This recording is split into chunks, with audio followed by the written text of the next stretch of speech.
سمعتوا عن حقن التخسيس اللي بتتاخد اسبوعيا زي الاوزempic والمونجارو اللي هم شبه بالظبط الفيجوفي والزيباند.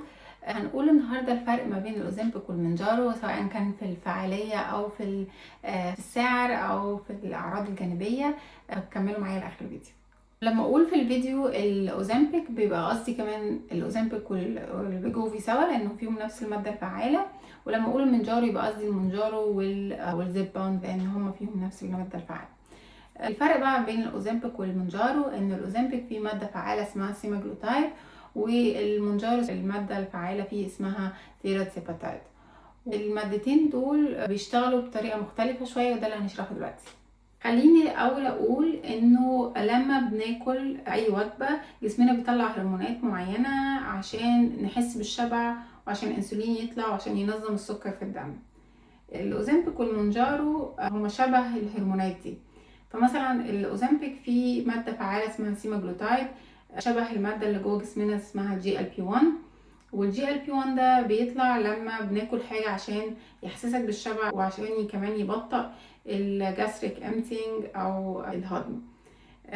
المونجارو بقى فيه ماده فعاله تانية اسمها تيراتسيباتايد، والماده دي مش بس بتاثر على GLP-1 كمان بتأثر على هرمون تاني اسمه الجي اي بي ده يطلع برضو بيحسسك بالشبع في السنترال نيرفس سيستم يعني وبيطلع الانسولين من البنكرياس. فعشان كده المونجارو فعال اكتر من الاوزempic، لان حتى كان في دراسه قارنوا ما بين مجموعتين من الناس، ناس خدوا الماده الفعاله اللي جوه الاوزempic وناس خدوا الماده الفعاله الثانيه، ولقوا ان الاوزempic بيخسس 15% من الوزن بالمقارنه مع مونجارو اللي بيخسس 22.5% من الوزن. يعني مونجارو خسسهم اكتر. في حاجه تانية مهمه عن المونجارو انه بيساعد جسمك تتعامل مع الدهون اللي في الدم بطريقه ذكيه، فبيقلل الترايجليسرايدز او الدهون في الدم، وده طبعا احنا عارفين ان الترايجليسرايدز دي هي اللي ممكن تسبب جلطات او امراض في القلب او غيره.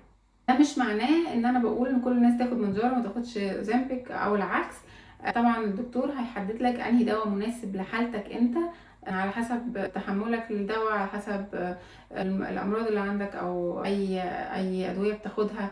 في الفيديو ده يعني للتوعيه فقط، ما يعتبرش ميديكال ادفايس او نصيحه طبيه.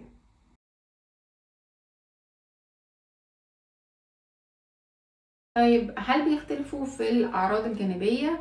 الاتنين بيسببوا أعراض جانبية ليها دعوة بالجهاز الهضمي زي الغثيان، زي القيء، زي الإسهال، الإمساك. بس كان في دراسة بتقول إن المونجارو بيسبب غثيان أقل من الأوزempic. لو انت من الناس اللي هتبدأ الحقنة دي قريب لازم تاخد بالك ان انت لازم تعدل النظام الغذائي بتاعك، يبقى فيه بروتين كفاية عشان ما تخسرش عضلاتك وانت بتخس. كمان لازم تاخد بالك من الالياف عشان الالياف هي اللي بتحافظ على صحه الجهاز الهضمي بتاعك.